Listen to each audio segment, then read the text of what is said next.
get moving on some sort of an organizational meeting here along the agenda. So, Chris, did you say it's being recorded? It's being broadcast live on YouTube, and it's also being recorded, yes. And the recording's on. I mean, we're all set then. And I'm also recording it this way, so yes. Okay. All right, well, let's get started. My name is Dominic Thomas. As I often say to friends of mine who get elected to political office, I don't know whether it's congratulations or condolences, but we're all embarking upon a difficult task that I'm sure we're all aware of is impacting the town of Woodbridge. And I have accepted the position of chairman of this and but this committee, and I hope we can move forward and be successful in our charge. And with that, I would like to turn it over to the first selectman, Beth Heller, to give us some welcoming remarks. Thank you very much, Donna, and thank you for agreeing to chair this. Hello and good evening. Thank you all for agreeing to serve on this newly created Housing Opportunity Study Committee. To paraphrase a quote from the December 2020 Affordable Housing Plan and Process Guidebook, this is a first step for productive and meaningful community conversations around affordability. As members of this committee, your service to the town of Woodbridge is very important to the future of our town. I want to again thank you and wish you all the best as you begin your work. Thank you very much, Selectman. The first thing I have on from my perspective, as far as welcome, maybe I should start out by saying, why did anybody decide to choose me or ask me to be chairman? I've lived in Woodbridge for 16 years now, and I'm an attorney at Cohen and Thomas in Derby. And over the last, say, 15 to 20 years, the main portion of my practice has been land use. Most of my practice is focused in the Valley. I do a lot of work in Shelton, Derby, Oxford, Ansonia. I also have done work in other towns, and I have dealt with housing issues of many kinds. Given what's going on in Woodbridge right now, this is a very significant committee to proceed forward to look at housing. And shortly we will go over the charge. And one of the important things is this is to look at housing. So I think housing across the board. It's to look at what we have. It's to look at what we need. It's to look at affordable factors. It's to look at what is called middle housing. And I'm going to add something to it because it's something that I often present when I'm presenting to commissions, is that housing is often not looked at as economic development. And I will tell you from the very start that I believe that much of what we call middle housing is economic development for towns. So what I'd like to do to begin with, since we may know a few of each other. We've, extended greetings. Some of us have run across each other with respect to other town functions and stuff. But I think it's important that we tell a little bit about ourselves, just like I have, so that we know where everybody's coming from. And then what I would like to do as we do that is review our charge and get from everybody what their understanding is of that charge. The charge that we were given as committee members. So with that, and I believe the best thing to do, since we have a rectangle, I have a rectangle in front of me of people, so I can't point around the table, is to start alphabetically. And if Deborah Brander would start explaining who she is and introduce herself to all of us and any thoughts that you have, and then we can go down the roster. All right. Good evening, everyone. I'm Debbie Brander. I grew up here in Woodbridge. I moved here for 6th grade. And after leaving the Amity system, I lived in quite a variety of places and settled back here about 15 years ago with my own family. My town involvement includes being the current chair of the Ad Hoc Community Council, and I'm a member of the Economic Development Commission. For many years, I worked at the JCC of Greater New Haven here on Amity Road in a variety of roles, but my last role there was the Director of Member and Community Engagement. And I'm trying to think, I'm a licensed realtor with the Coldwell Banker office, and I often have some consulting projects with as a project manager with some local nonprofits and small businesses. Thank you, Debbie. I guess Mika and Harriet, Mika wasn't coming. Is Harriet here? Did she get on? No, I guess not. Mary Dean?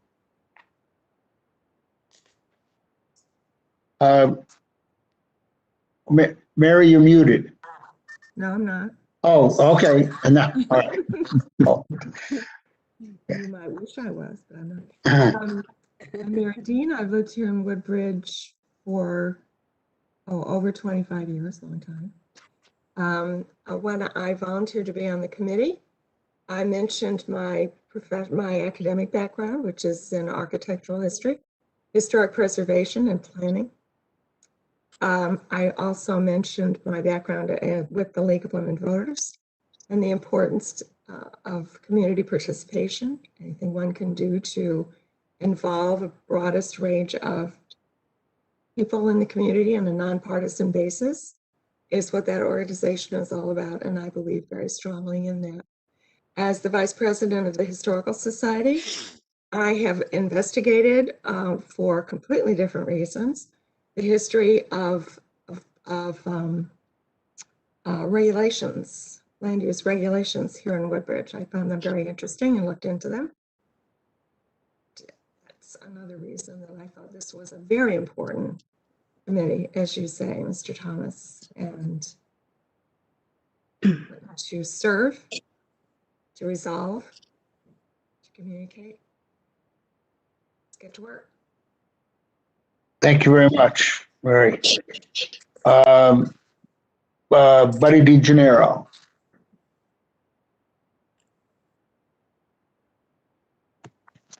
Hello, everybody. Buddy DeGennaro.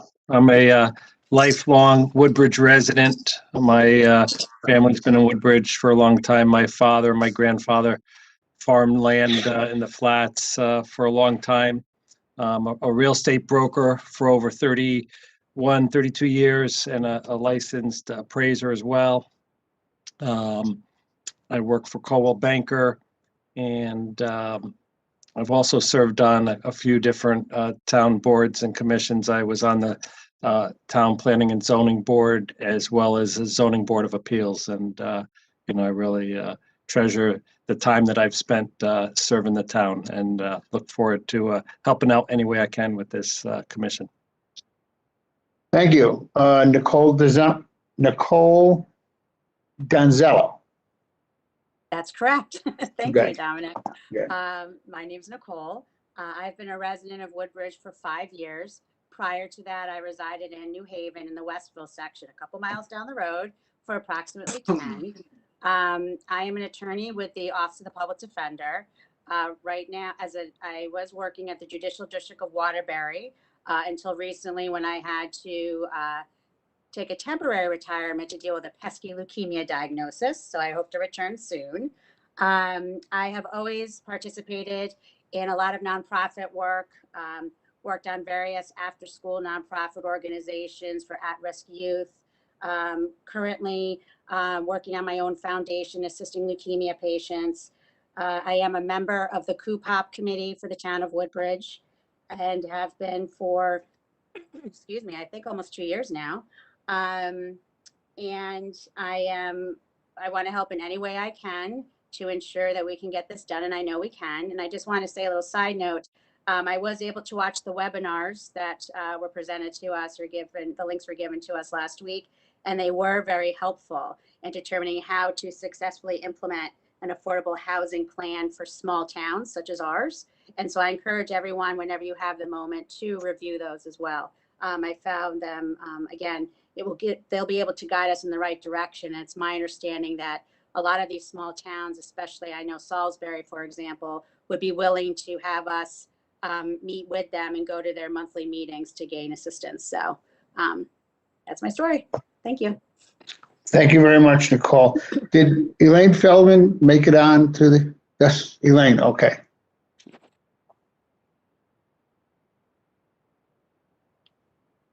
Elaine, you have to unmute yourself.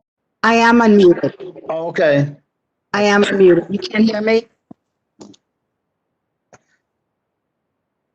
Can you hear me now? Yes, yes. Okay. No, I was unmuted, so I don't know what happened. Anyway, we've been living here since 1977.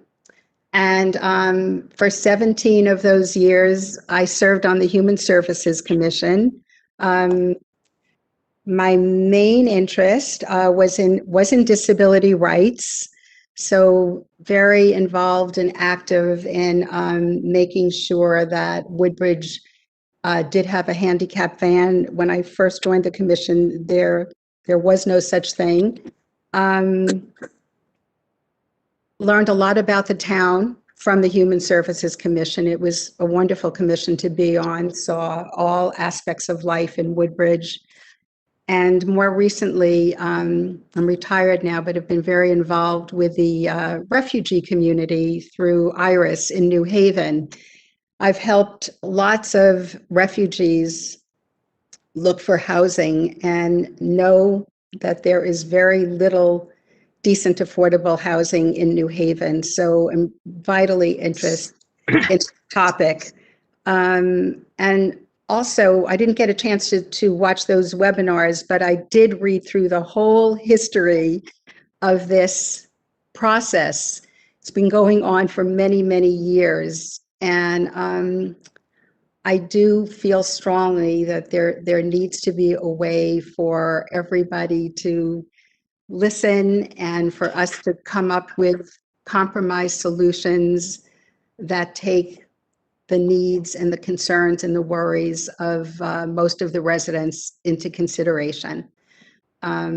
So I'm very happy to be part of this committee. Thank you. Thank you very much, Elaine. Jim Graham? Hey everyone, I'm Jim Graham. I've been a resident of Woodbridge for, I guess, 21 years or so. And before that, my wife, Melissa Burkell, some of you may know, is a general surgeon and works over at the VA in the SICU. Before that, we were in New Haven for, I don't know, the 20 years or so. You know, I'm an attorney at Newbert Pepe in Monteith. I do commercial litigation and just general practice. I've taught Hebrew school at Temple Emmanuel. I've coached basketball at Ezra. My kids went through the Amity system. My interest in this is I think there's sort of a fundamental misunderstanding in the general population about what affordable housing is and what it does and what it can't do. I think one of the jobs that I think we may have, or at least can contribute to, is to make sure that people understand what this is supposed to accomplish. And I think if we can assist in doing that, we will have made the job a lot easier. And I mean, this is going to have to be, whatever people come up with here, I think it has to be sold, and it has to be explained properly, and so that people are comfortable with whatever it is that we're required to do or we do. So that's my main interest in by the way, I watched that webinar too. I had a different view. I think it was I think it was helpful in some ways, but it was kind of short on detail about how you get to and I think one of the things that I still don't know what, the area mean income is and where we're, are we the New Haven Meriden district? Are we here? I mean, and that has to do with, what we're going to target. So I hope we'll hear some about that as we proceed.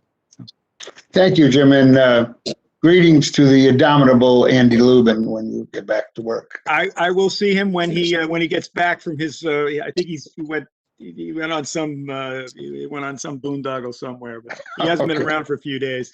Okay. Let him know you said hello. Okay. Kathleen Hunter, please. Well, good evening, everybody. And this is, I have to say, is my first time serving the town of Woodbridge. I've lived in Woodbridge for over 20 years now. We came in 2000. I'm originally a Bridgeport native, and I worked for the city of Bridgeport for over 25 years, where I served in different capacities in planning and economic development and housing and community development. So I do have lots of experience with, creating POCDs and housing strategies and SEDS strategies and things of that sort, which may be useful for this committee. After I left the city of Bridgeport, I worked for a nonprofit organization that was tasked to ending homelessness in Fairfield County, and that was primarily by building supportive housing to end homelessness. This organization, I have to say, was part of the planning was part of the planning process, including the plan to the process for creating an affordable housing plan. So, I'm hoping that this process does work well, because we worked with the Regional Plan Association and Partnership for Strong Communities in the Fairfield County Community Foundation to create this process. So I thought the timing was great when this plan came out, and this whole application came out on Orchard Road. I thought it was quite timely to be able to dive into this process. So I am committed to making sure that this process does work for the town of Woodbridge. Thank you very much, Kathy. Donovan Lofters. Hey, good evening, folks. I'm Donovan. I've been a Woodbridge resident, I want to say maybe 10 years now. I'm an accountant by profession in the private equity real estate venture capital space. I'm also a member of the Economic Development Commission in town and a member of the investment committee. And I'm here to, this is a very important job that we have here, and I welcome the opportunity to add value where I can. There's a huge housing shortage. Across not just in Connecticut, but across the entire country. But I'm here to help where I can. Nice to meet you guys. Thank you very much, Donovan. And the indomitable Dwight Rowland. I'm Dwight. Good evening. I've lived in town for a little over 40 years. Moved here when my son Sean was 2, and now he's the fire chief, and he's over 40. So, we're not moving for a while. So we're going to be here for a while. I've been very active in Woodbridge since I've been here. Served on many commissions. Served on the Recreation Commission for over 25 years.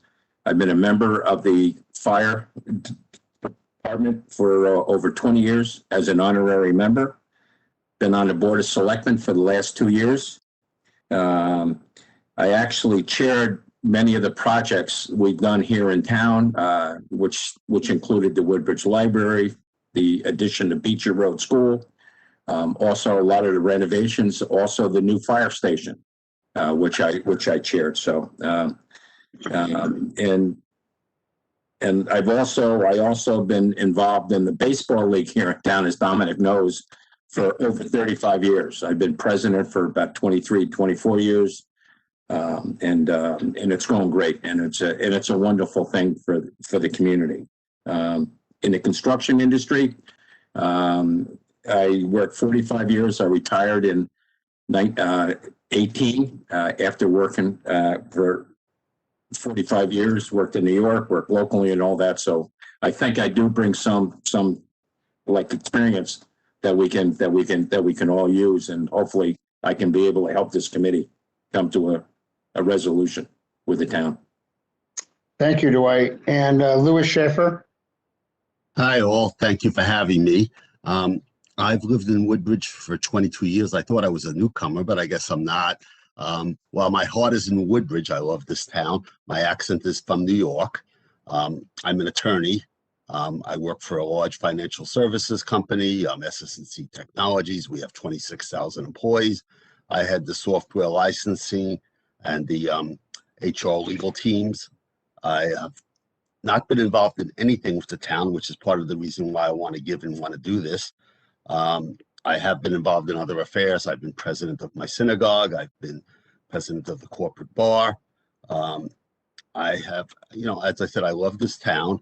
I plan on staying here. We've put some improvements on our house because I'm not retiring to Florida. I like this town. This is where I plan on staying for the rest of my days. Besides that, as some of you know, I have no sense of direction, and I know how to get home from the Stop and Shop now. So after 22 years, so I'm not about to give that up. And I come, I care quite a bit about these issues, but I've come with a totally open mind. I want to learn and I want to contribute back. The other part of the reason why I'm doing this is I've talked for years about retiring, though I haven't done it. But when I do, my wife wants me occupied. She doesn't want me to drive her crazy because she's retiring at the end of the year as a teacher in Ansonia. Thank you. Thank you very much, Louis. And I didn't mention, I do have some involvement with the town. I've been sitting on the Board of Ethics, asked for years, and but in my opinion, my greatest service to the town was obtaining the permits for the fire department patio in the back of the new firehouse, which Dwight guided through its building. I want to call upon. We have a staff. Hopefully, many of you know Christine Sullivan, and maybe you may not. I've dealt with Christine over the years on some land use issues. She's, I think, one of the in many of the towns that I deal with, she's clearly one of the most knowledgeable land use staff people that I've dealt with, and practical. So she's a very valuable resource for us. And also we have attorney Marianne Dubuque from Carmody Torrance, Sanduck, and I always forget the fourth name, and which is a very prominent law firm. And I actually I'm on the Connecticut Bar Association Executive Committee for the Planning and Zoning section. And we were appropriately guided over a year or so ago by Jacqueline Kaufman of that firm. And so we often have conversations dealing with these issues of housing. So I'd like to call upon Marianne, who has been advising the commission, the Planning and Zoning Commission, throughout the application that's been pending before it, but also to give us any comments that she has as to the assistance she can be as a resource to this committee. Marianne? Good evening, everyone. Thank you. I would just like to say that I echo the comments that this is a very important committee for the town. And as you may know, it grew out of the application of Open Communities, the 145-page application that is on the Town Planning Zoning website, if you'd like to read through it, which contains some very serious issues and certainly allegations about the town and its lack of housing diversity. So it is important that the town address these issues, and the Board of Selectmen, to their credit, jumped right on it and said, we need to have a study committee. So just understanding that the context is that there are some concerns that Woodbridge currently violates the Connecticut Constitution, the Fair Housing Acts, both federal and state, and also the provisions of the Connecticut General Statutes that require housing choice, housing opportunities, and although you have some, you certainly don't have an extensive amount, let's say. So this issue is certainly very timely, and there's discussion at the state level, as you may have heard, in terms of thinking about whether the state needs to control it. So certainly by the town starting this conversation and starting this effort, you will be putting your town in a very good position to control your own destiny to come up with your own ideas and not have a mandate from the state. So just with that background, I was retained by the Board of Selectmen to assist the Town Plan and Zoning Commission, which I've done throughout the process. The Open Communities application is now been pending since last September, and the decision will be rendered at the meeting on June 7th, I believe, 7th or 8th. Is the next meeting. We have followed all the timeframes. We've had 7 public hearings, extensive public involvement, extensive amount of consultants and ideas, and this will give you an opportunity for a broader approach because the zoning commissions have a small avenue of jurisdiction, whereas now this will be more of a town-wide effort. So I am here to assist as the Board of Selectmen feels appropriate to this committee in terms of legal issues. And I think that much of what you're doing can follow the guidelines that are in the Department of Housing book, the Planning for Affordability in Connecticut. It's very comprehensive, and I think if you follow that step by step, that will give you a good organizational structure, so you don't have to start all over. So hopefully that's helpful. Thank you very much. Thank you very much, Mary Ann. I want to, I'm sure you've all read it, but I'd like to, and Chris said I could do it. Chris, can we put up the charge, or do you want me to try to put up the charge on the screen share? I'm going to pass it to you so you can put it up. Okay.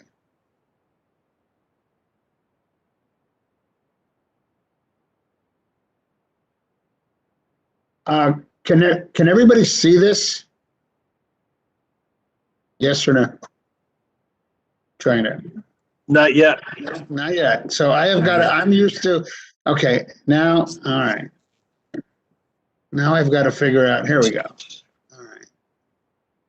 Can everybody see it now? Yes. It's kind of small. Okay. Yeah, can you make the font a little bigger? Well, let me do some work here. Hold on. Doing good. Was that better? Yes. Yes. Okay. Yeah. This is the establishment in charge for to the Woodbridge Housing Opportunity Study Committee. Okay, and it says that the term is 18 months. The first comment I want to make on that is that's a long time. And I would certainly hope we could come up with something long before that time. If, as Mary Ann said, there's going to be a decision in June by the commission, then it may very well be appealed. And before, if we wait 18 months, it is theoretically possible that an individual in a black robe will make a substantially significant decision without input, I wouldn't say input from us, but with making our job maybe a little bit more difficult. So I do think, in my opinion, I do believe that's a little bit of a long time. I'd like to see us be able to come up with something shorter. And it talks about, and this part is very interesting, and I'm going to refer to something that Jim Graham mentioned, which I think is very important, in that we need to define for the community housing, affordable housing, and all the other terms that go along with this, because there is a tremendous amount of misconception. And this study committee objective is to guide the town of Woodbridge in formulating a long-term plan to comply with the federal and state housing laws, including fair housing laws, and B, to promote a mix of housing opportunities. And that is a very important phrase there, including the development of an affordable housing plan as required by state law. I say that because it's very predominant out there, where when you talk about affordable housing, when you're making a presentation, when you're listening to a conversation at a cocktail party, if we had cocktail parties or go back to having them after COVID, you will hear people talk about affordable housing like it's all Section 8. Oh, it's all this. Oh, it's all Father Panic Village. Oh, how can they survive? They don't understand a lot of what, and Jim brought up the thing of area median income, average median income, AMR. What is that? What is 80%? What is 60%? What is 40%? What is Section 8? They don't understand all of this, and they don't understand that many affordable housing projects that I've dealt with are mixed, because that's what is required by statute, but that is also what the goal is in a lot of affordable housing projects. If you leave Connecticut, you will hear the term workforce housing in many other states. Somebody that I presented with coined the phrase, getting my college child out of the basement housing. What I mean, to define exactly what type of housing we're looking at. You heard me use the term middle housing. Middle housing is defined as that housing that's in between a large 4-bedroom or 5-bedroom colonial on the one end and a 100-unit high-rise on the other end. There's a variety of types of housing that are in between there. That can be affordable, that can be market rate, that can be combined. The charge goes on to say that we're being asked to evaluate the data and pertinent information of the recent application. That's why it's good to have Mary Ann with us to explain it and to understand it correctly. I have read that entire application. It can serve to put you to sleep at some point, but it contains some enlightening information that was the basis of a substantial amount of research.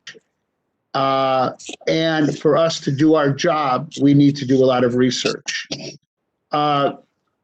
We have to engage the community in discussion and education of the key issues and understand what the community has for its values.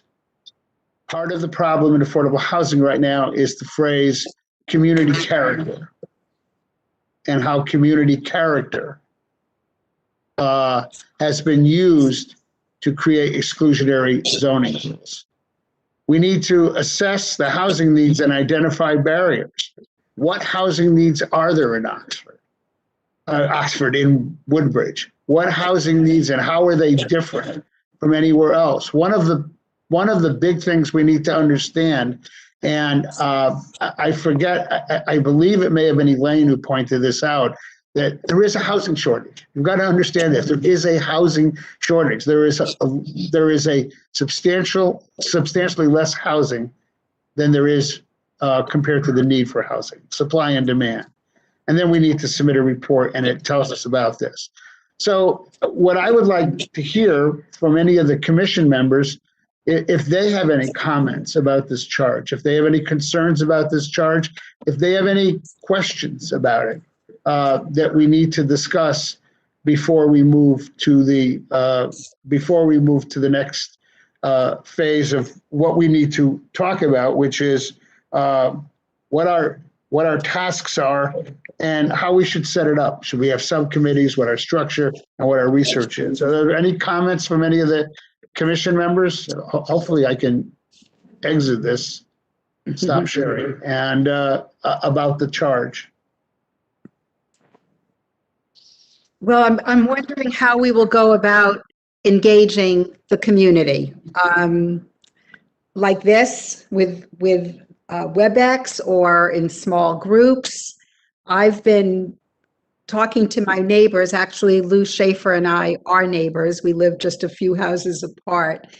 But it's been very instructive to talk to people in the neighborhood and see how they're feeling about things. And I hope we can just be really good listeners.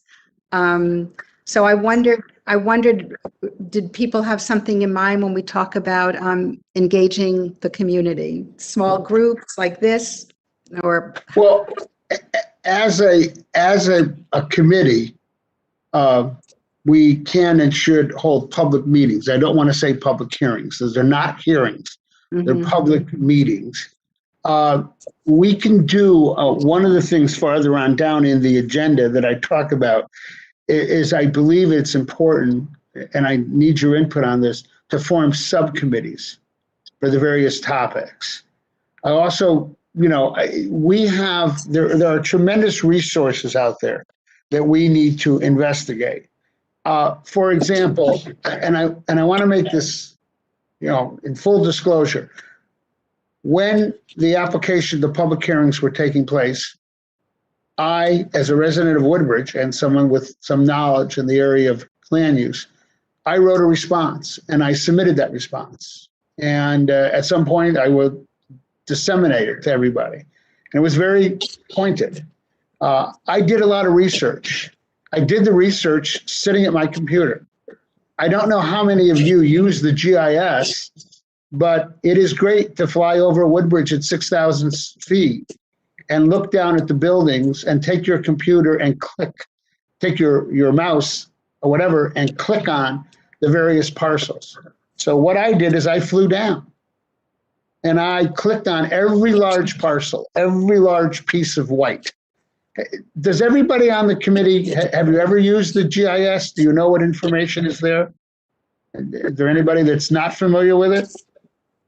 It's a ton of information. Huh? I'm not. I'm assuming the G stands for Google. No, it's the Geographical Information Systems. It's something. It's like Google in a sense. You're flying down, you look at something, you can click on pieces of property, find out who owned it, find out when it was sold, find out what the zone it's in and everything like that. So what I did is I identified all the large pieces of property. And I looked at them, and the large pieces of property are basically owned by two entities, the water company and the town of Woodbridge. Many of them are restricted by open space. The one parcel of land that's at play really is owned by the town of Woodbridge, and that's the Woodbridge Country Club. When I say at play, what I mean is it has no restrictions. Okay. If you look at by going through to that thing, you can get a really good picture, not just of the commercial zone, but you can get a really good picture of where that commercial zone is and how it was zoned. And let me tell you a little anecdote about the zoning. I was contacted by a lawyer doing zoning who in town. He was representing a client who needed a liquor store. Who wanted to put a liquor store in one of the shopping centers. Liquor stores are very good paying tenants. And the point was, why should everybody have to go across the town line to Amity, Wine and Liquor, which is not in Amity, not in Woodbridge, and buy there? So he said to me, Dominic, would you write a letter and in support of this? Because you want to support your local property owners who own commercial property. So I pulled out the Woodbridge book. I read the regulation, and he was saying he had to change the regulation. He said, just take a look at it yourself. Woodbridge has a regulation that says that a liquor store cannot be within 500 feet of a residence, not a residential zone. So I went into the commercial zone, utilizing the tools you have on your computer. And I began to draw circles around all the houses, which are in the middle of our commercial zone. And I located the one place you could have a liquor store. You'd have to be hanging out almost to the reservoir. And that little piece of property that sticks into the reservoir was the only one that qualified. Now, I give you that example in that whether it's intentional, whether it's whatever, a lot of times zoning regulations are drafted and they're put together in a recipe that doesn't go together.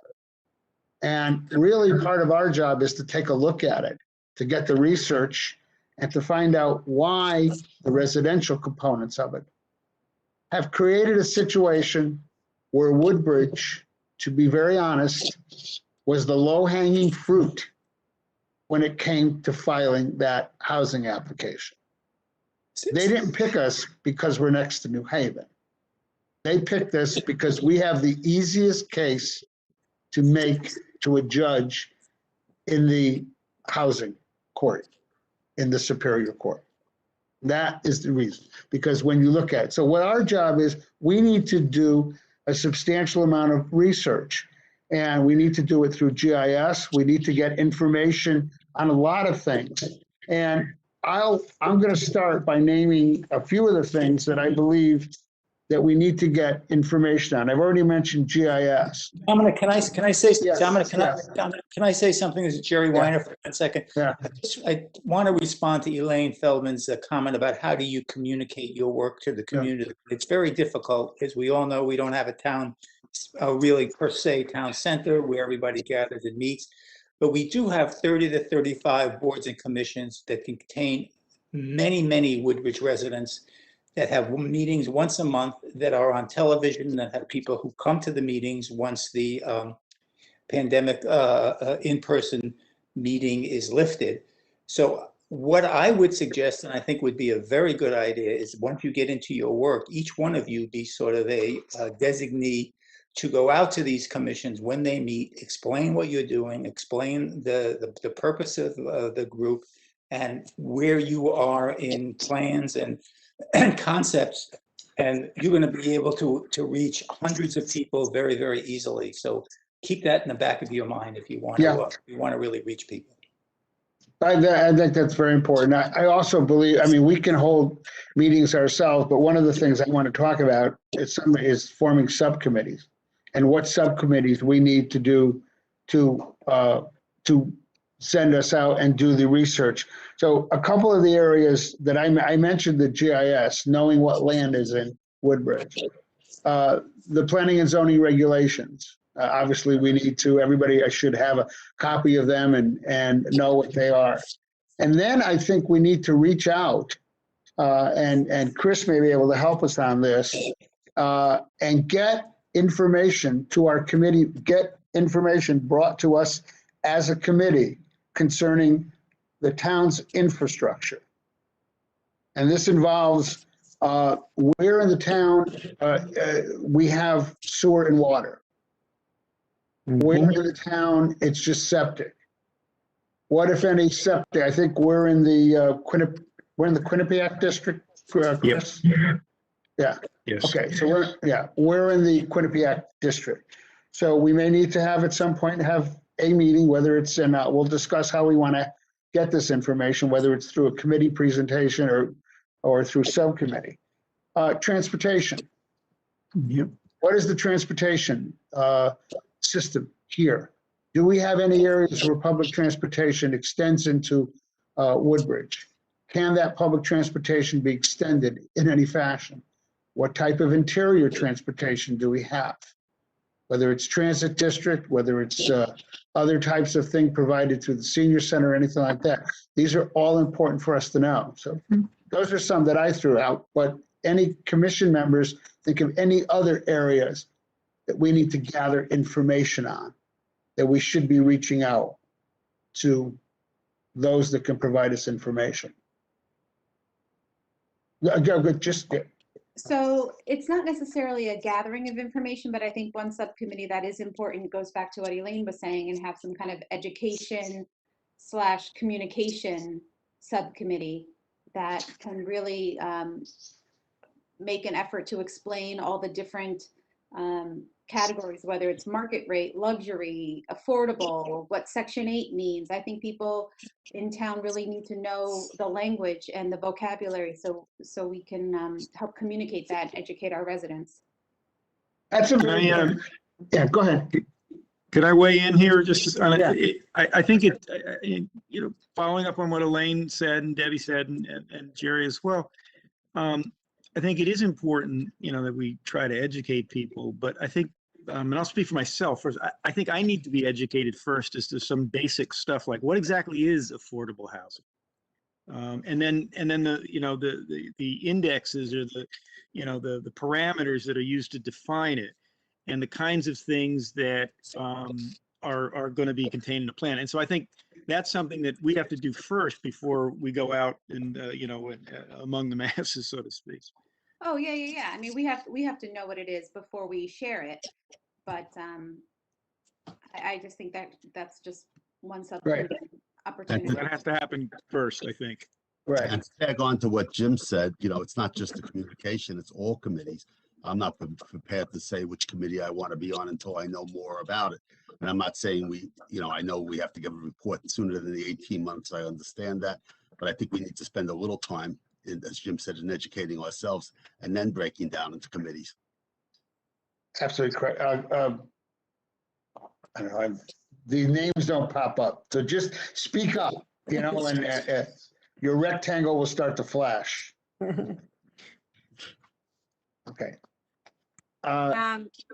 If I could speak up, this is Nicole Donzello, if you can't see me. And Nicole, somebody else was trying to talk. Oh, Just sorry, one I'm sorry. second. No, it's okay. I was just trying to get it. I'm not that familiar with. I Okay. can't see everybody either. So. Mary Dean was talking, I think. Mary, right? Oh, I'm happy to give up the floor, but I just wanted to reinforce some of the things that are being said. I think it's essential that we begin with a baseline of information that we all share. We should have our own questions answered and answered in a way that we can hopefully assimilate so that we can start promulgating them amongst as the guidebook says, amongst our friends, our organizations. We have to start disseminating this information, and it's difficult to know how to explain some of these very difficult concepts, these legal concepts, these historical concepts, this terminology. It's very important that we have a basis of information. For example, I thought when the COG Zoom link was sent around, perhaps the intention was for us all to watch that one Zoom meeting and then discuss what we took away from it. It was pretty comprehensive as these things go. But for any of this information, the first time you go through it, whether you read the guideline, whether you read the application, whether you read, I don't know, Fairfield Housing, housing study that was done by the Regional Planning Association, all of this information is complex and very important. We can't read it all. We don't have time, but I think we should start with a list. And I do think everybody should watch that COG Zoom. It was pretty good. I've seen another one that was particularly helpful because it was a couple of panelists were people who teach this stuff.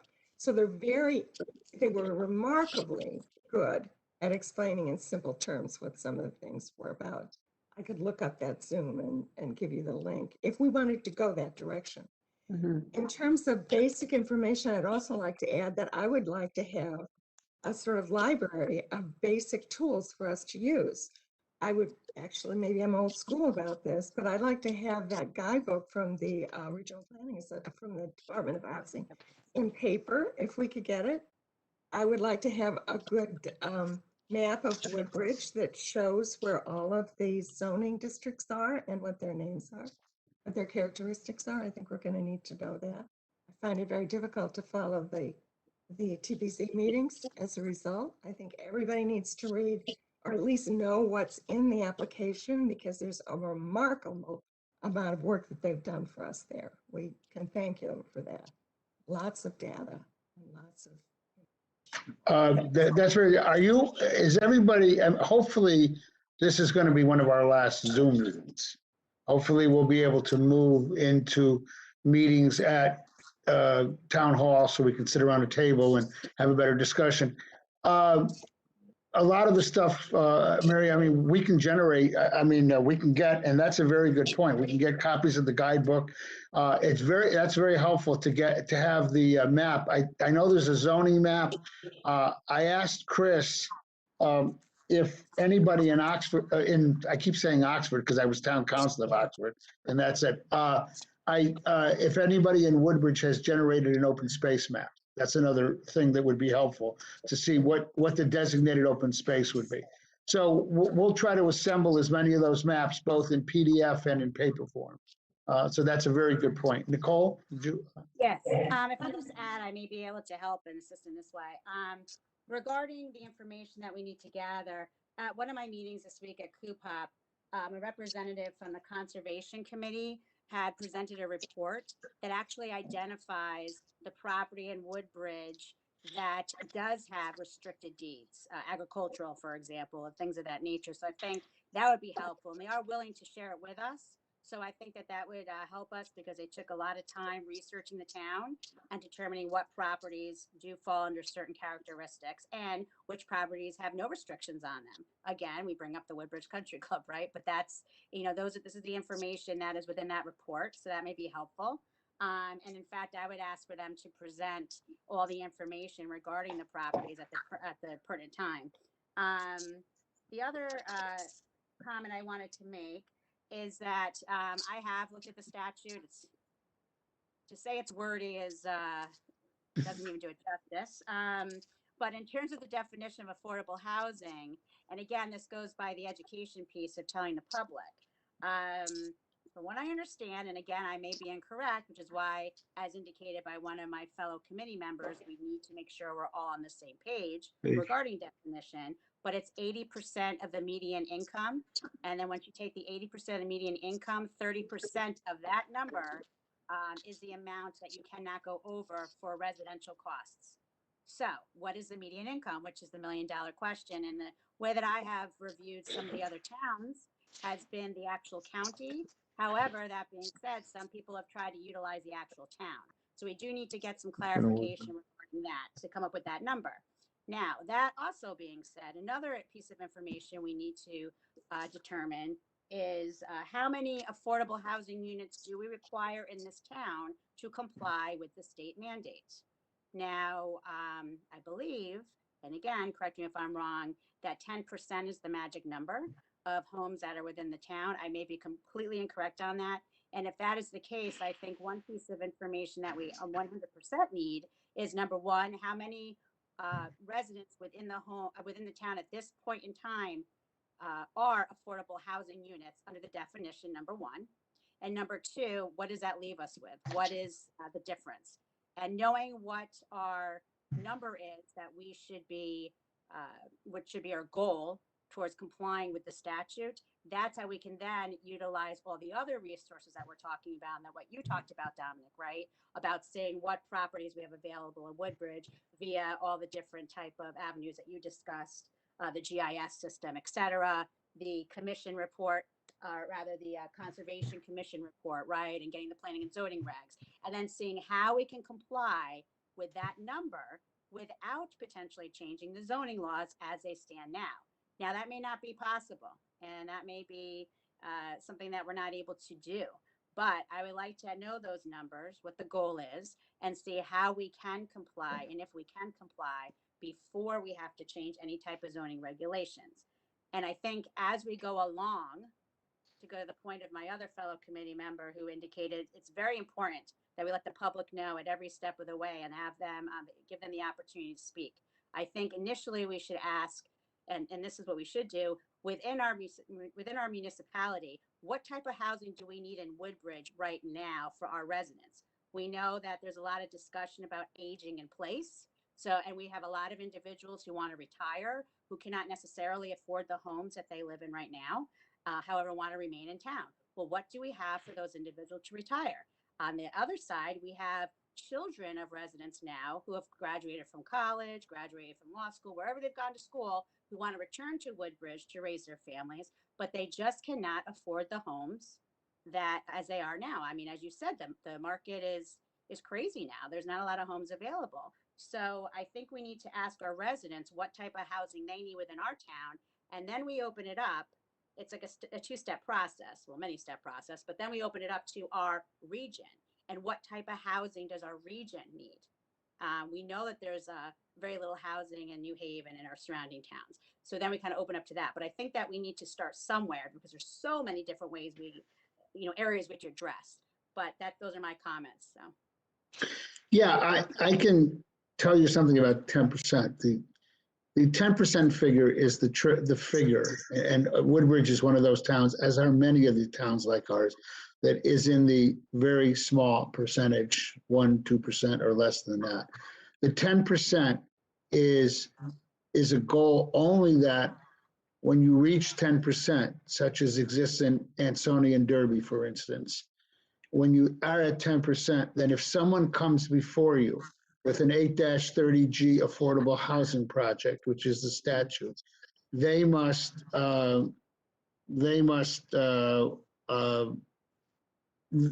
prove their case the normal way, and they have the burden of proving burden of proof in the zoning regulations. When it's not 10%, as is existing in Woodbridge right now with the application, the burden is on the Planning and Zoning Commission to prove that an application should be denied for various substantial evidence reasons of health, safety, and welfare. So it is a burden of proof number. And I think, and it is important for us to understand it. For instance, in affordable housing projects, in most of them, when you look at the main level of affordable housing projects, it's 30% of the units have to be affordable, which is designated for affordable by deed for restrictions for a period of 40 years. Of that 30%, half of them have to be at the 80% median income, half at the 60% median income. So I think it is important that we get a presentation. And what I'm hearing, and please tell me if I'm wrong, is that the first presentation the committee wants is to really understand what affordable housing is, what the terms are, what area median income is, and how it impacts developers. And the comment I'll make too on this is visualize this. If a developer is getting turned down for a 100-unit complex, he's going into a town, he's getting turned down for a 100-unit complex, and he wants to go 8-30G, he or she's got to commit 30%. So what they do a lot of times, and I know because I've been involved in this, they then go back in, redraw it, and put 150 units and use the 8-30G to flip the thing. So I think you need to understand that, and we need to understand what housing, when you look at the rents, when I look at everybody in here, when you see the comparison of what the rents would be, it gives you a good picture of what you're talking about. And remember, affordable housing units in, let's say, high density residential, they're not designated that this floor is affordable, that floor is affordable. They cannot be designated. They must be spread throughout the site, whether it's single family affordable or whether it's mixed use affordable. So that is important. I mean, if anybody has any suggestions, I'll do it. I mean, one of the things to do is to bring in, and I'll just throw out this suggestion, to bring in maybe an attorney, one of the attorneys from the CBA P&Z section who deals in affordable but is not involved in the Woodbridge case, along with a demographer or someone else, or there are people that are hired that do demographics and that do affordable housing computations to explain to us what affordable housing is. Now, we also have Marianne Dubuque, and Marianne may be able to sit down and explain and in some fashion, so we're educated as to what the affordable, what it means. What does it mean in Woodbridge? You can have affordable housing that's, as being proposed, townhouses. That's a single family cluster, if you could do it. These exist. And somebody mentioned about asking some of the other towns that have it to come in and present. The other thing and I know we have at least 2 or 3 licensed real estate agents. I think it's important, maybe we can educate ourselves to know, from my perspective, what is the housing stock in town? What is it? What are the problems with the housing stock in town? What are the issues with it? We have a boom right now. There's still, if you drive around, there are a lot of old houses. They're in poor shape. What is the situation with them? What is, how do you address those issues? I do, that you hit the nail on the head with the issue of the big issue of aging in place, the big issue of in-law apartments.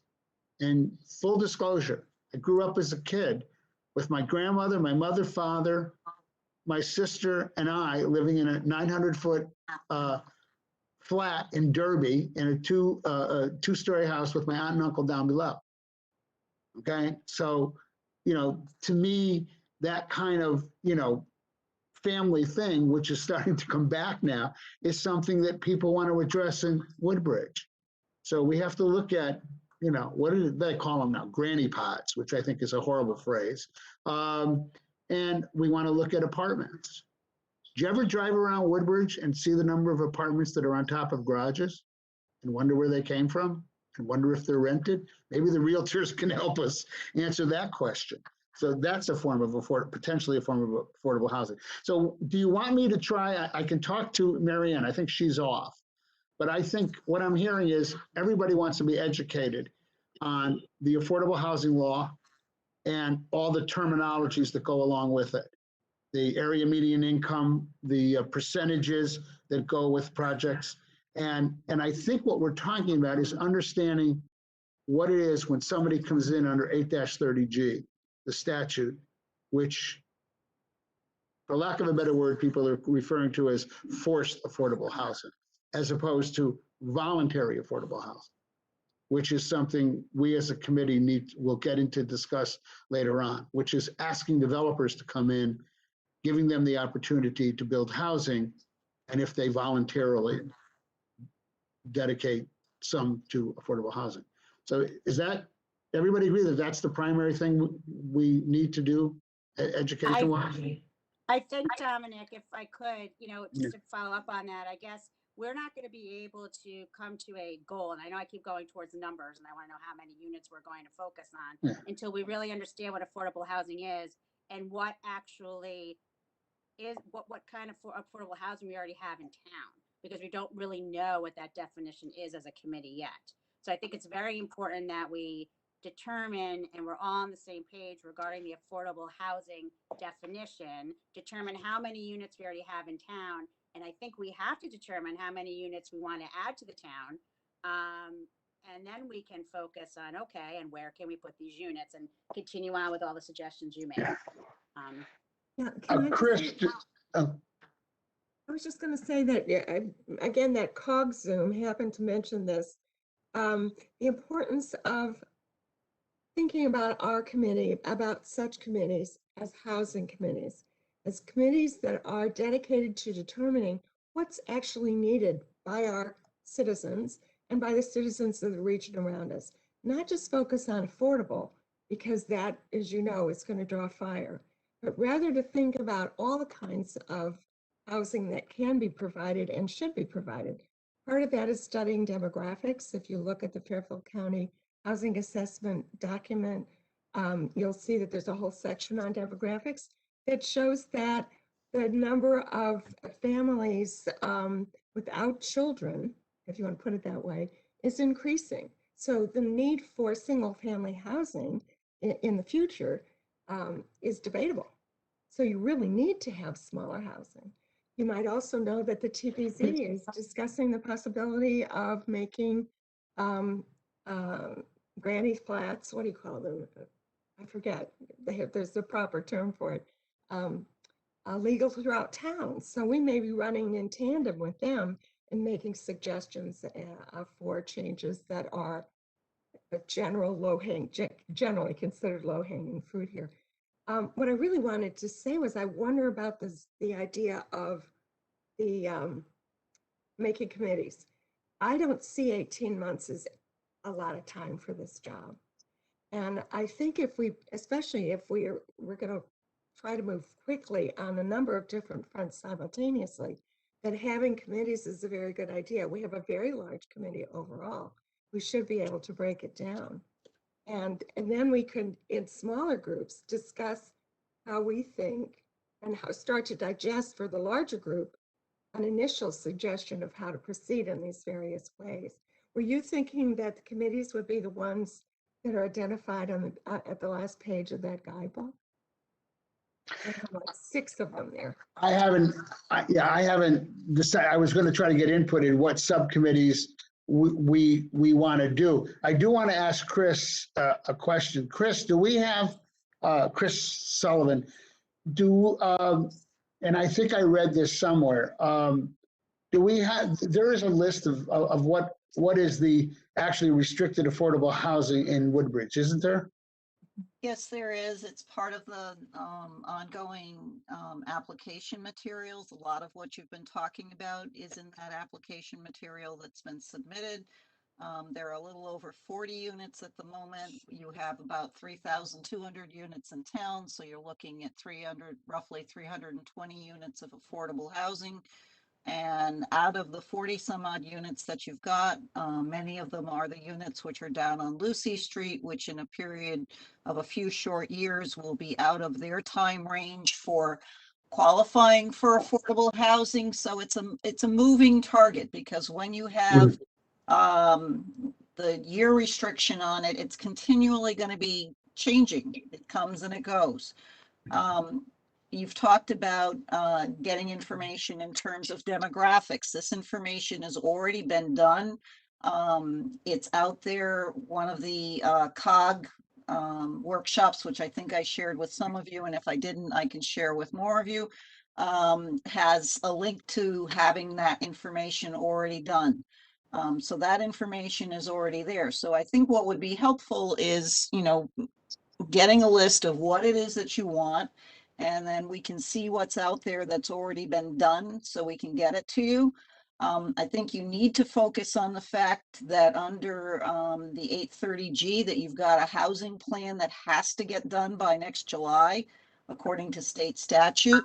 So, I mean, you've got a lot of things, and I think you need to kind of focus time frame wise on what has to be done in the shortest time frame so that you don't lose track of that.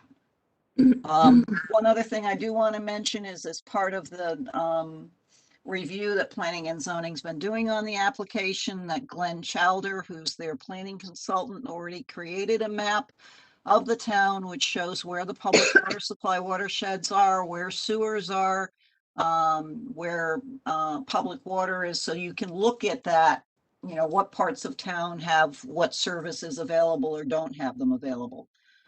So that stuff's out there. Okay. That's on the TPZ side, isn't it? The application's on the TPZ The site. map, The map is on the TPZ site. I can pull the map out and just send it to you. It's much simpler that way. So Chris, I have a question. Oh, sorry. Should I go? This is Lou Schaefer. Sorry. I just had a question for Chris. If you could go into a little bit more on when you say that, is there a maturity date on when? One of the charges that you have is to create this affordable plan, and that's due by July of 2022. So each town, each municipality in the state has been mandated by the state to create this plan, and it has to be in place by July 2022. I happen to live in Bethany. I don't live here in Woodbridge. I know we're already working on this plan.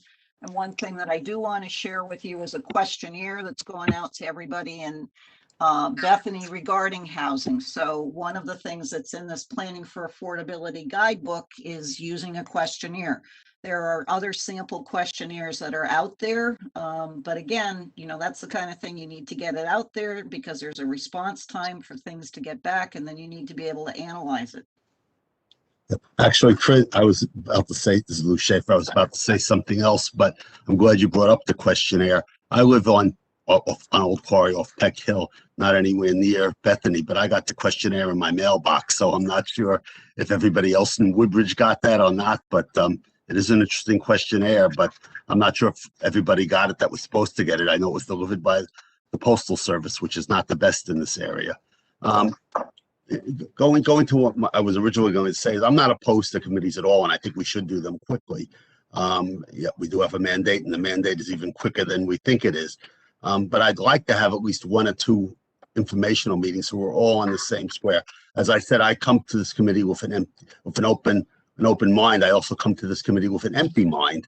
And, you know, I'd like to at least have shared the same knowledge that you have. And that would be useful, at least for 1 more session as a group before we start to break off into committees. That's very good. Huh? I started to say one of the committees could be discussing exactly what we want to recommend that people read or look at or whatnot. You know, those of us who have some familiarity with what's out there.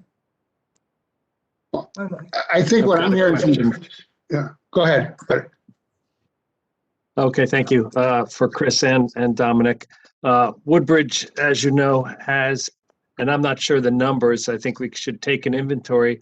There might be anywhere from 40 to 60 two-family homes in Woodbridge that may have rents, you know, in the 900 to 1,500 range, which may count as, you know, fall into the affordable housing range. So we may have some inventory already, and I'm not sure how they classify multifamily properties, but I think we should take an inventory of the multifamily properties in town and try to do our best in finding what they're getting for market rents to see if those rents would be considered for affordable housing or not. That's an interesting point, because there are a lot of towns that are raising the issue and saying we have naturally affordable. And one of the problems, and I'm going to defer on this because I don't consider myself a full expert on the affordable housing. I do mostly market rate. A lot of the stuff that I've done has been market rate, and some of it has been voluntary affordable. But one of the problems, one of the complaints has been that a lot of housing like that, buddy, is not designated affordable because it's not deed restricted for 40 years. So therefore, then they say, okay, that's great that the rents are low in that area, but, and that's where a lot of the towns lose out. But that's a point of education that we can get from someone, you know, who has dealt with it. And maybe we don't have to reach that far out of town based on what Chris is saying. Maybe between Mary Ann, between the consultant, between reading, between the application, it might educate us enough, you know, because we need to form subcommittees. We need to operate in smaller groups and gather information and bring it back. I think smaller groups work better.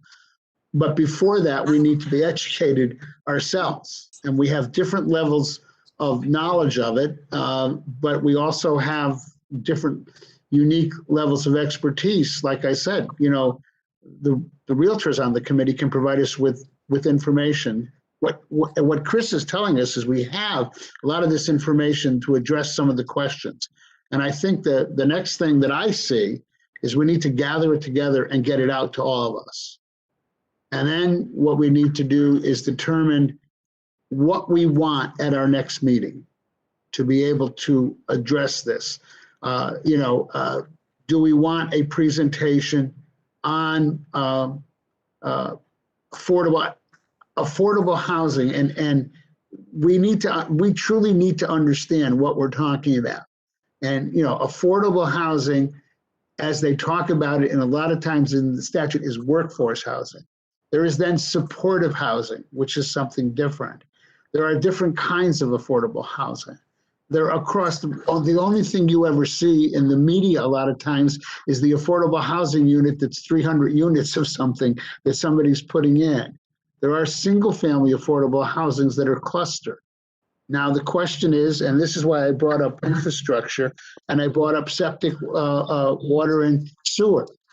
There have been enormous advances in septic over the last 20, 30, 40 years, resulting in the fact that a lot of towns that I deal with that have septic, that have acre zoning, have now shrunk down their cluster housing zoning to half acre.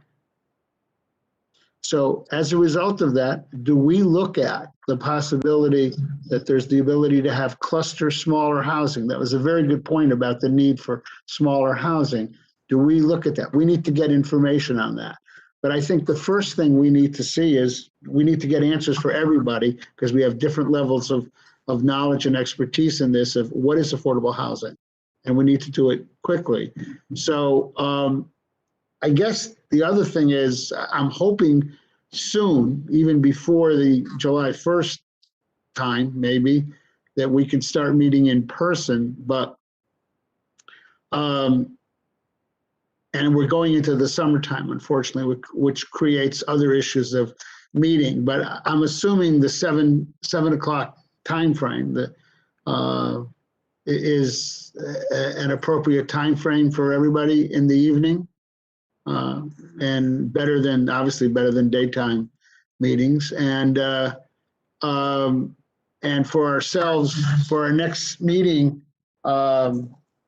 do you want to start? I think we should look at a date right now when we can meet, and then set an agenda as to what we need to bring into that meeting to educate ourselves and get out stuff beforehand.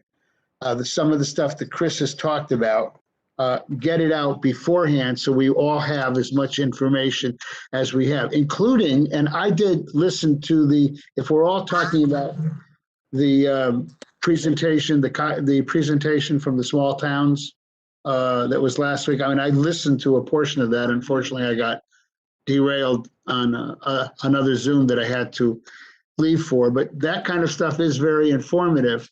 But I do want to agree that I thought it was a little light on detail. I forget who brought that up. I'm not sure, was it Jim? It was a little light on the detail. Believe me, I point this out to people, okay? Woodbridge has things to deal with. We are, I forget what we are, 18 square miles or something like that, I believe. Maybe Dwight would know that because the fire department's got to cover the square miles. People talk about economic development. I did in my little report to the commission a comparison of Woodbridge, Orange, and Shelton. I took the same Toll Brothers house and compared it in all three towns, just for my own edification to gather knowledge. I picked the Toll Brothers house because I've done Toll Brothers projects, so I knew that they are sort of similar size, similar assessment. The taxes in Woodbridge were 20, the taxes in Orange were 15, the taxes in Shelton were 10. And somebody said to me, why is that? I said, well, because Woodbridge doesn't have Bridgeport Avenue or Boston Post Road. That's we are subject to our geography, and we need to know our geography to be able to analyze it. So can we look at the calendar when we want to look to possibly having our next meeting? Giving us time to get this information.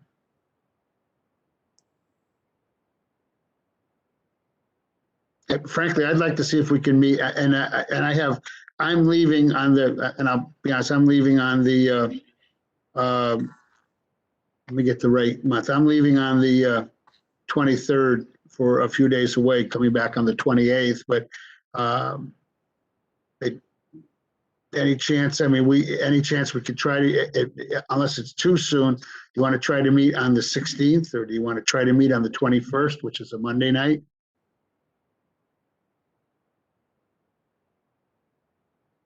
I'm open to either date. I would just recommend that if not at this meeting, at the next meeting, we kind of roll out maybe 6 months of dates in advance, maybe not a full year, but if we're the third Monday or the, Right. No, that's a good. Wednesday towards the end of the month. That way we can all block them for a good 6-8 months going forward.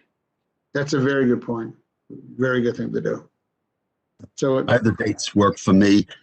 Probably, yeah, I agree also. We probably should just pick a day of the week to do it. I mean, Wednesdays are always fine at this time. Mondays are fine for me. Mondays are good too. Mm-hmm. For me. Yeah, Monday. Wednesdays are good for me. Yeah. Unless people feel we need to, normally I would say I could, if we were doing a Zoom, I could participate by Zoom on the 23rd if we pick that day, except that, believe it or not, I had to explain to my wife that as we reached Bar Harbor on a little trip that we had to postpone last year, I have to sit down that evening at the B&B, hopefully with a glass of wine, and participate in a zoning meeting, a public hearing that is being scheduled for that night, much to my dismay. So why don't we go for the 21st, Monday night, the 21st? Give us a few extra time to be able to And get maybe the- we block off like maybe the third Monday of the month going forward until we look to see Yeah, if there's it shouldn't really conflict with a Labor Day or Thanksgiving on a Monday. So Yeah. there might be a holiday that disrupts it later, but maybe we Right. should for the third Monday. Okay, I'm just Right. letting you know that as a staff person, I am not available any third Monday of the month or first Monday of the month. I chair a different commission in Bethany on the third Monday, and town Oh. planning and zoning is always the first Monday, and ZBA is the second Monday. Well, that's that. That takes care of that. Thursdays are usually my easiest, not pre-meeting date. Thursdays are tough for me, but I'm nowhere near as important as Chris. Thursdays are impossible for me, but any other Thursday's fine, or any other Wednesday's fine as well. Yeah, Thursdays are tough for me as well. First Wednesday is okay. Third Wednesday is always inland wetlands. You're saying The third Wednesday, I'm sorry, Chris, what were you saying? I The third, do our inland wetlands on the third Wednesday of the month, but the first Wednesday of the month is always good.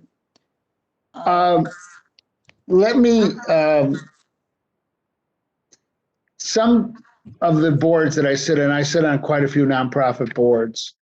Some of them use this, there's an app or something on the computer that you can send out to everybody, and everybody makes their first, second, and third choice, and then they determine, I can't think of the name of the app, but they determine what is best for everybody across the board. I think what we should do, even if we have to go into the last week of the month, like the week of the 28, 29, well, I'm not back on 28th. But even if we had to go onto the last week of the month to gather information and meet then and then go forward, either that or I don't know. I mean, is the fourth? What was that, Chris? You said you couldn't do it on Mondays. What? Zoning Board of Appeals has a meeting on the 14th of June. They do. And the 21st was out. Tuesdays are out. People have problems So, with. Do Tuesdays work for people? Not for me. Tuesdays are No. kind of bad for me, and that's when I have most of my zoning meetings. What about June 16th? That I think you originally said. That's what. Yeah. Oh, that's what. Sorry.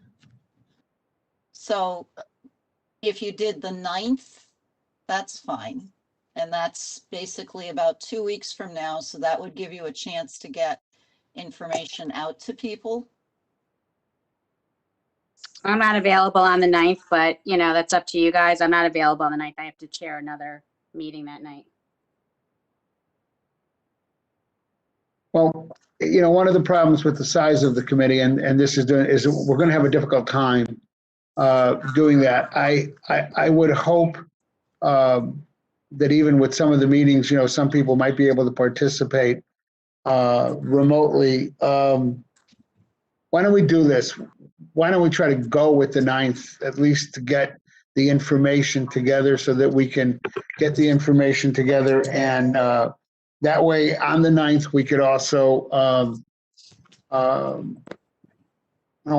me just see something. On the 9th we can also really try to plan a meeting schedule going forward and look for dates going forward and try to get a date that accommodates everybody as much as possible. Because we have a large committee, it's going to be difficult. And maybe what everybody could do is, if you all have your email, you can send me evenings of each week that definitely do not work for you. And then I can put that on a spreadsheet, and then we can see what seems to be open or not open.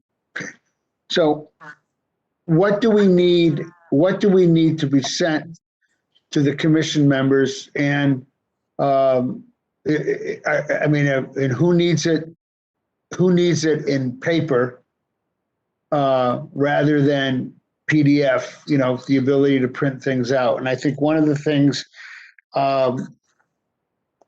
seems to be, unless you want to read it, is we need to look at the application, the Open Communities application. As Chris mentioned, there is an enormous amount of information. It's long, but there's an enormous amount of information there. There's enormous. Dominic, I've been sort of scanning it as we've been going along, and you're absolutely right. There's a treasure trove in there. Might not like what's in there, but it's a good deal of information. So I converted it to Word. So if you do that, then you can search. Search it. A lot Yeah. easier. Right. So Right. I have that as a PDF. So why don't you make a list of what I had kind of generally down was that some of you want a paper guidebook. You want the zoning map. You want the zoning regs. Those are online, so I can send you the links to that. So I can send you a lot of links that you can open up. Oh, that'd be So good. the zoning regs are online. The application is actually online on the Town Planning and Zoning webpage. We'll get the open space map from the Conservation Commission. I can deal with Betsy Ogla, who works with them on that. We do have the utilities map that was done by Glenn Chandler, and I can get that to you. And Somebody mentioned a map detailing which of the parcels owned by Woodbridge were restricted. Who was that? Was that? that was conservation. I mentioned it. That was me, Okay. Nicole. Okay. So the conservation map shows you all the restrictions on all the various open space properties. Well, it's a Good. report where they have detailed information such as that. I'm going to talk to Jason, who's on that commission, and see if he'd be willing to share it. I'm sure he will. And I'll be Okay. able to send a copy to everyone so we can kind of review that and see if that can assist us as well. And I would also ask and encourage, I know that, I read the statutes and I know some of us have, but, it is easy to get on the internet, just to a simple Google search to look at 8-2 and 830G, just to give you an idea, although it does not read, it's not reader friendly for those of us who do not have to read those on a regular basis. I encourage everyone to read that as well. So you know what we're talking about when we start throwing out 8-2, 8-30G. Can we get that all in email? Those statutes, because I probably will not remember what you said. I Send it out. I'll send it out. I That's don't know fine. if you need the statutes. We have them as part of the documentation for the Town Planning and Zoning applications, so I can send them out. Thanks, Chris. The other thing that I'll try to find for you is the demographic information for Woodbridge, and send that out to you as a PDF, That's good. because that information was done for all the towns in the state, or at least in our immediate area. So that's out there. And I'm sorry, Chris, you said you do have the report. I know I remember hearing this at one of the meetings as well, that you do have the infrastructure report with the sewage and the public sewer and water. We You do have that, a right? map that was generated for the Town Plan and Zoning Commission Right. as part of their consideration on the current application. So I have Right. that in a PDF and I can send that to you. Thank you. Chris, not that we need it right now, but at some point, does the town have, what is it, the USGS map of wetlands also? The wetlands in the town of Woodbridge are not mapped. There's only one town or two towns in the state of Connecticut that have their wetlands specifically mapped. When you go to the town GIS website, which is on the assessor's page, you can pull up a wetland layer, but it's a very generic layer. It's not anything that I would bet my firstborn on.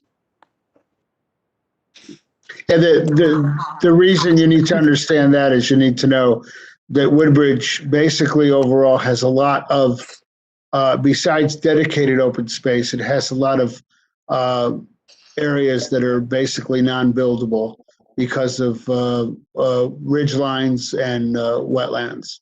And and developers have looked at it because they can identify a lot of them easier just by looking at the plantings in it. But it's something down the road we need to look at when we're assessing areas for open space.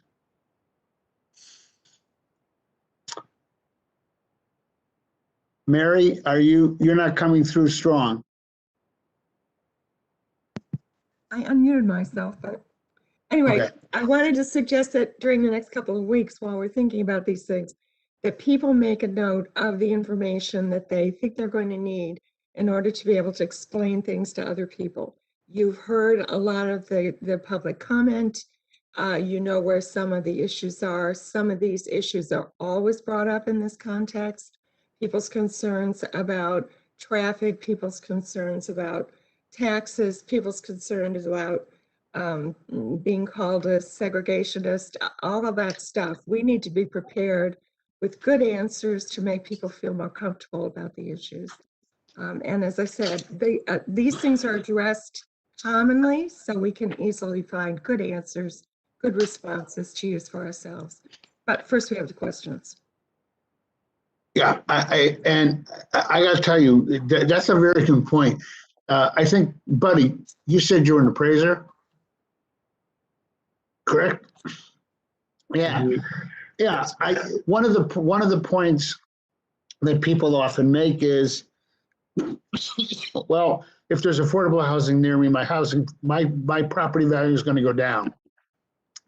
One of the issues, that I have in some of my projects, I have had to bring in appraisers to talk about property values, but there are a lot of towns and communities somewhat similar to Woodbridge that have it. So one of the pieces of information down the road is to address the property value issue and to see what happened in those areas where you have affordable housing or an affordable housing complex adjacent to similar type housing to us. So just a thought to throw out going down the road to be able to present that, because that is one of the things, Mary, what you're talking about. If we get affordable housing, my values are going to tank. Or the other thing that I love is if we get affordable housing, there'll be too many kids. And I will tell you this: I once stood up before a zoning commission and said on a housing project that we got to stop treating school-age children like they were nuclear waste.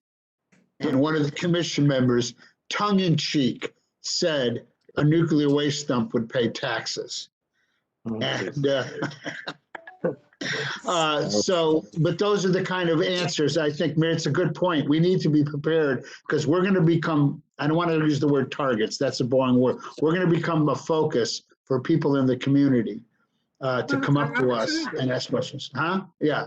And we need to. That's what we're here for. To work with people. Yeah. I mean, going down the road, somebody mentioned this. I think Jerry may have even, so going down the road, when we have a public meeting, certainly large public meetings are great, but they can be unwieldy. And we may, when we have our subcommittees, we may form a committee or we may form committees, small group of us, to meet with small groups of public in a social setting, in more of a social setting for a discussion. I'm Italian, so anytime you have a discussion like that, you have to have food, and if you have a little meeting, and you have, I have neighborhood meetings all the time on my projects, and I tell my developer clients, we're going to have antipasto, we're going to have some good Italian pastries, we're going to have some coffee, and we're going to, sit down and we're going to discuss. And I'm just throwing it out. Something down the road, we need to communicate with them, and maybe it's better if we communicate in small groups at some point, because then you can have much more intimate conversations than to have a crowd of 100 sitting out in the gymnasium in the center, the old center school, with us sitting up on the stage, which doesn't enhance communication. It's true. Can I just bring up? Yeah, go ahead, Elaine. It's Elaine. So one of the first concerns I hear is about property values, and then often about overburdening the school system. And so we need to also have facts and figures about that so that we can talk about it in a way. They're interesting too. You'll find them very interesting. Yeah. Yeah. Answers. Yeah. I'm I'll sure. throw out Dominic, what people, but go ahead. no, I was just mentioning what people may not know is we have an affordable housing project in our backyard being constructed right now.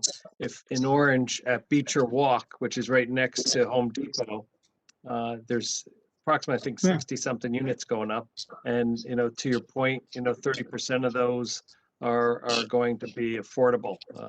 So it's our neighbor Orange has, a project that's underway currently. Mhm. Yeah, Can I just- but those are forced affordable. I mean, there are other projects that are voluntary affordable that developers are coming in.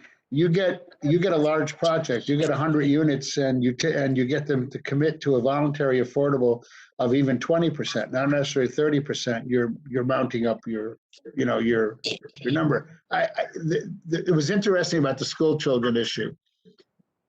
I had a statistic that shocked people, and it shocked me when I found it out. I was making a presentation in Shelton. You know that over the 8-year period from 2008 to 2016, the city of Shelton enrollment went down 1,000 students. Wow. 1,000 students. So having the numbers of how it applies to Woodbridge, Bethany, Orange in the Amity district, and something that I'm hearing from some people that have actually talked to me and actually talked to my son, who Dwight knows coaches, you know what I mean? So he talks to a lot of the kids. Is there are a lot of the people in town, especially the younger people in town, questioning why we have a region that has 4 superintendents. In other words, why we have a region. So that's something that impacts us too as we look at it. You have the K through 6s in the various towns. You have that impacts your housing and everything like that. So these are great. I think we're getting a lot of information. I think we're agreed to convene on, what was it? What did we agree to? The 9th? Yes. Yeah. Yes. Wednesday the 9th at 7:00. Is Beth still on? Beth is still on. So I assume, Beth, that on Wednesday the 9th at 7:00, it will still be WebEx and not be, we won't be switching over at that point? That's true. And also that is our next Board of Selectmen meeting. So I will not be able to join you that night, nor will Dwight. Okay. Mika, Hopefully you can get a Mika videographer. too. Mika can't do it either, so. Mika too, right. And there's a videographer. Hopefully you can get someone to tape this as well, as they obviously do the Board of Selectmen. Okay. Can I just, If we required everybody to be on, at every meeting, we wouldn't be able to do it. You don't need me. You guys are doing a great job getting started. I'm very, very pleased to be in on this. Can I raise one point? And I think, we're talking about communicating and explaining things. And I think one thing we should be aware of is that we don't want to just play defense and, to explain to a hostile group of people why you have to do this and stuff, because I have heard that there are some advantages to adopting affordable housing policies and bringing in, people who work in the community and stuff. And we should understand those and be prepared at some point to be able to explain that. I mean, it's not all bad medicine here. It's, so I think that's something we have to keep in mind. You're right on point. Let me explain something to you. In economic development is changing. Economic development is often considered, it was always considered in the industrial commercial area. In the city of Shelton, you have, of course, the indomitable Mr. Sinto with his towers and everything. He has a high density residential development.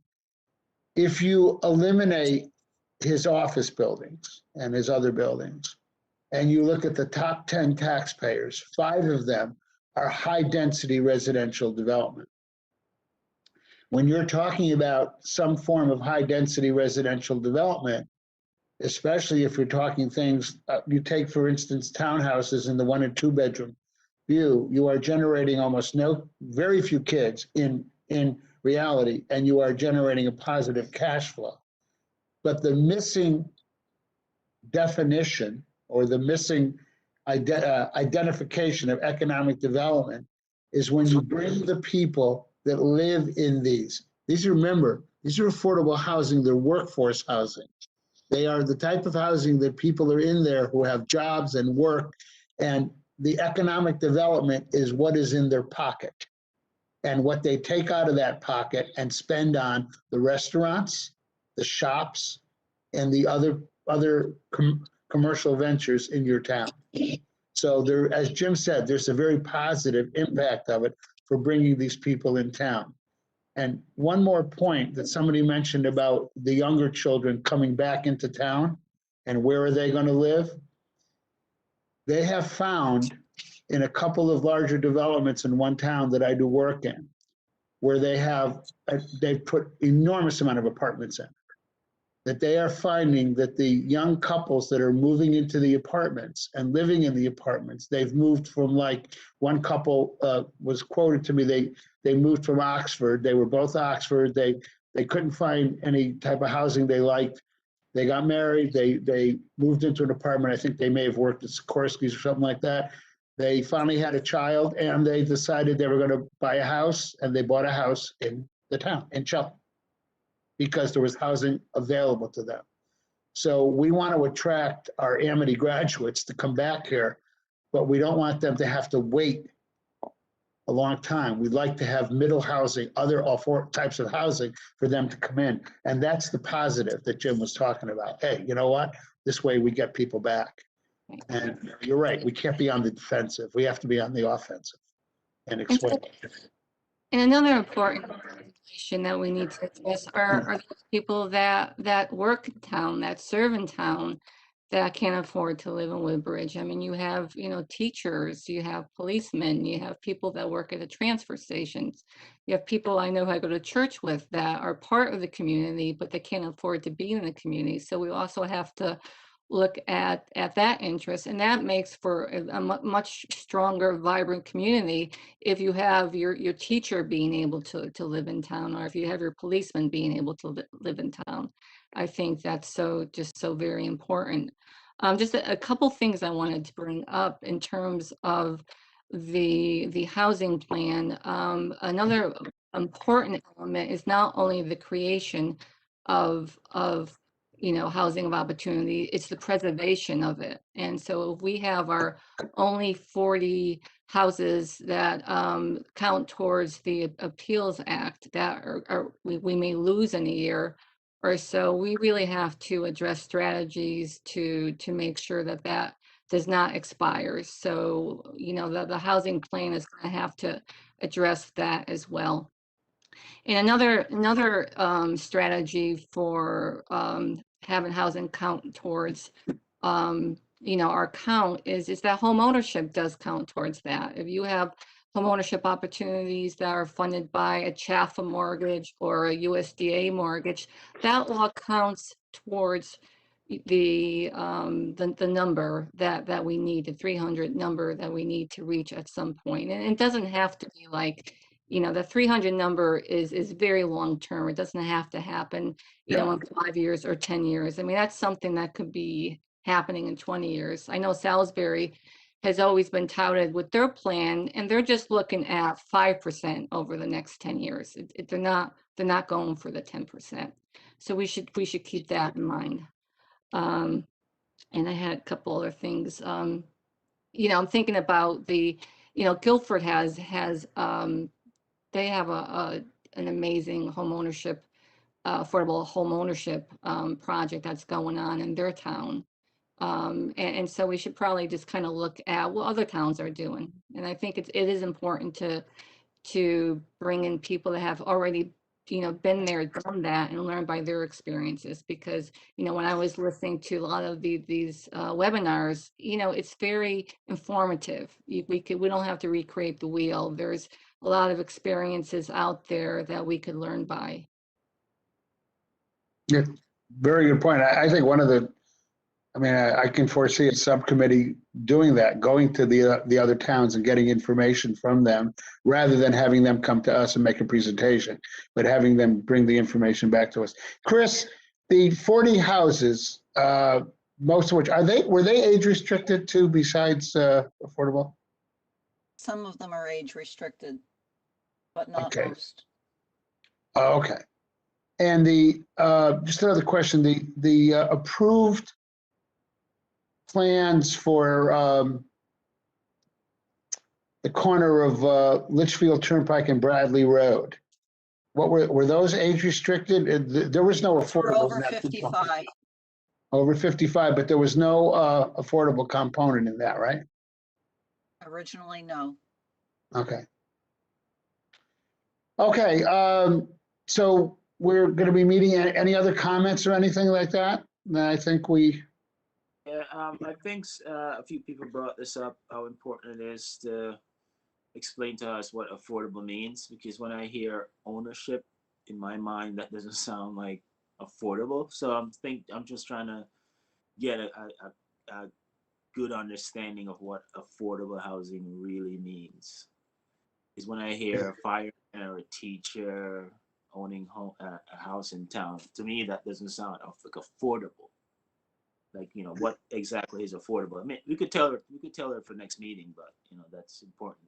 Yeah, I mean, that's important to get the information, because most people do not, when they hear the term affordable housing, they often think of rental housing. They don't think of the fact that, yes, there are affordable single-family homes that are of these projects. They are deed restricted. They have, they have that component, and they're not subject. That's part of the issue. When it's affordable housing, you're tied to a mathematical formula. That formula does go up, I guess, with as the area median income goes up. But the bottom line, you don't ride the wave of any bubbles and stuff like that. But there are various types of affordable housing. I remember sitting in a seminar and viewing a very unique affordable housing project, single-family smaller homes in Wallingford, I think it was. And what is fascinating is, I think somebody mentioned this, it may have been Mary, I think mentioned it, about the need to look at the fact of going forward, do you need more affordable, smaller housing? That's what is attractive. And very frankly, a lot of the younger people that I'm talking to want smaller houses, as one person said, that you can operate with one of these. All right, so anyway, that's a good point. We need to have really a good understanding, and I think we can get that. And if we can't get all of it on the 9th, if we don't get it from everything that we're looking at, it seems like we have a very stiff homework assignment for the 9th. We'll make sure we get an answer, and I'll try to pick it up. I mean, one thing I can provide you, for instance, and sometimes a picture is worth 1,000 words. I have a sheet that I have given to some developers that come in. It doesn't apply to Woodbridge, it applies to another town, but it was an example of what the rents are in an affordable complex as compared to the market rate rents. And it's an interesting picture. It's an interesting snapshot to give you an idea what the 60% number is, what the 40% number is. I think a lot of that is in the application, but we need to know that for Woodbridge. So if there's nothing else, I guess we can focus on getting the information and having a meeting on the 9th, on Monday the 9th at 7 o'clock, which is going to be again, unfortunately, we'll all be rectangles again. So, and I swear to God, the first meeting we have together, I'm bringing one of the bottles of wine I got from Napa, so we can all just sip a bottle of wine while we're going through this. All right, and I know we are governed, we're a town board, we're governed by FOI. As you can tell, as a chairman, I don't follow Robert's Rules of Orders that much. I don't expect people to, make motions or anything like that. So at this point, I will take the opportunity, if there's nothing else, to say to everybody, it's almost 9:00. And we can call an end to the meeting and look forward to meeting on the 9th. Thank you very much. Thank you. Yeah. Bye-bye. Thank you, everyone. Good night. Good night. Bye now.